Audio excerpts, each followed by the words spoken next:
So Curtis Sliwa is your upcoming host, and from what I understand, he wants to talk about congestion, pricing, and different aspects of the back and forth between New York and New Jersey. Well, I understand, having listened intently to your many substitutions over the Christmas, Hanukkah, New Year's holidays, that you had on Noam Laden's best friend in the whole world. They share a hot tub together in the Heights in Jersey City.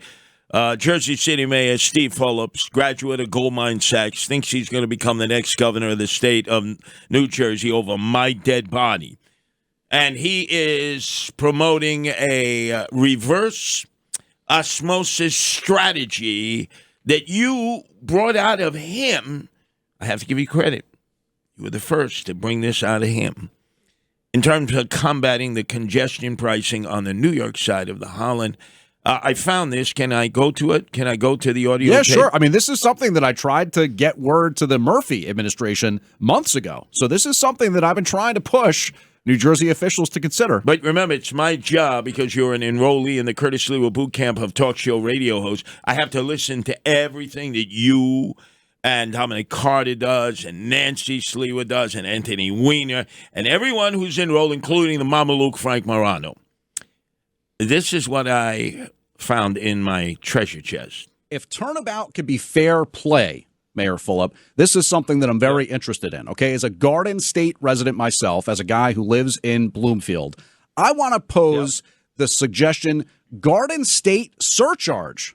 How about this? Any New York or Connecticut license plate that enters Garden State, the New Jersey borders, if they're within the MTA service area, maybe we can toll them. Like $1, $2, something like that. It doesn't have to be exorbitant. It costs more in New York City than it does in New Jersey. But let's hit them with a fee, and we could put that right towards New Jersey Transit. What do you think?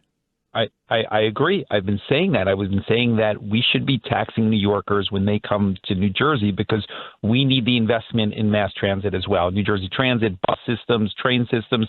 So, you need a regional solution. I think that if New Jersey's posture, if Phil Murphy took the position that you just said, then Kathy Hochul and New York would have come to the table with a more holistic regional solution that isn't a tit for tat. Wow, so Channel 7 Eyewitness News, $1 short and many days late. You broke this during the holiday season, This correct? was on New Year's Eve. I asked him what his plans were for New Year's Eve. I remember he said, I've got young kids. We're going to be taking it easy. And, that was kind of in the run-up to congestion pricing taking effect. At that point, it was still, we're hoping for this Hail Mary from a judge in New Jersey, the Hail Mary that was not answered. Did they give you credit for having broken the story? Did Channel 7 Eyewitness News say, hey, we got to be perfectly honest, James Flippin broke this on New Year's Eve before the ball dropped? I don't recall that they did. No, I don't. Of course they wouldn't.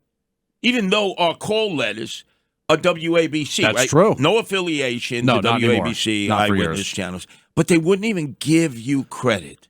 I think maybe it's one of those things where even though these news channels, right, they cover the suburbs as well, they're based in New York. So they have a little bit of a resentment, I think, to a New Jersey news guy like me saying, hey, turnabout is fair play. If they're going to bill us, we're going to bill you. They do, ever since the demise of 880 AM, WCBS, which covered suburban news. That's true. Nobody did it better. And now all of their listeners, because it's gone all sports, like, don't you think we have too many sports stations? I do, and I love sports. Now we've been the go-to for all the alumni of 880 AM WCBS. So you did a great job there. But I noticed it was a little more than just, let me give you the facts like Sergeant Joe Friday, fair and balanced.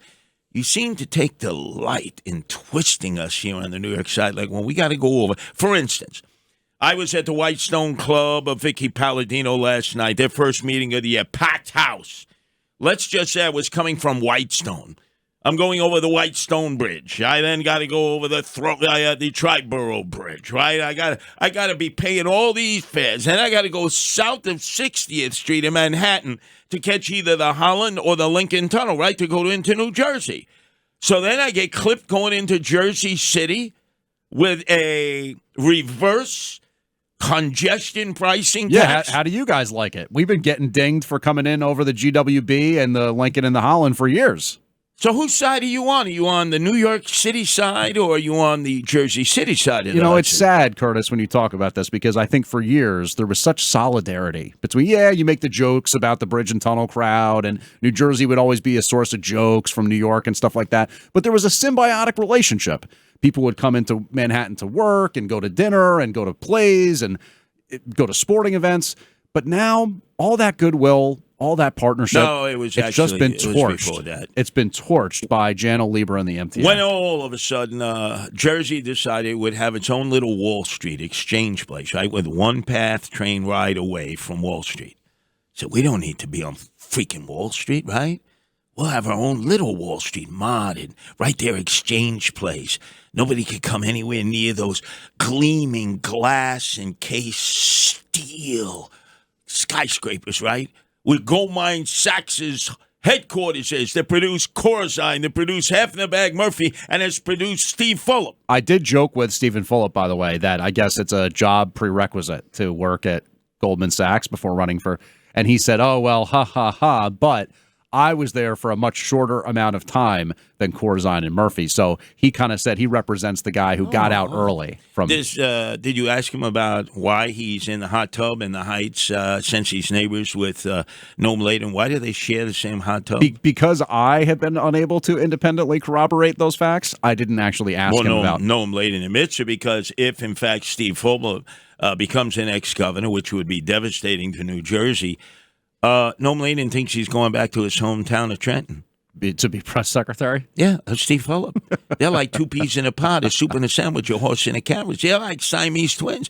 If ever you want to find Noam Laden, just look in the hot tub, and there he is with Steve Fulop. Now, I wonder if that relationship goes beyond just platonic. Well, it's certainly nothing that I know about in that respect. But I will just say that it's been rumored between the both of them. I haven't heard those rumors. What? Two guys in a hot tub all the time with no women in there? What do you think? I certainly don't know anything about those rumors. But I will say this. With congestion pricing in effect, I do hope the Garden State surcharge comes to pass. And if you come to MetLife Stadium, you want to buy a pumpkin, you want to buy some apples, maybe some blueberries in the South Park, go to the Jersey Shore, you're going to pay. Or if we want to buy some fruit, what you call tomatoes, and see, there you go. It's beautiful Garden State tomatoes. You idiot! It's a vegetable. It's a fruit. I mean, you're the only state that considers a tomato a fruit. Every other state is a vegetable.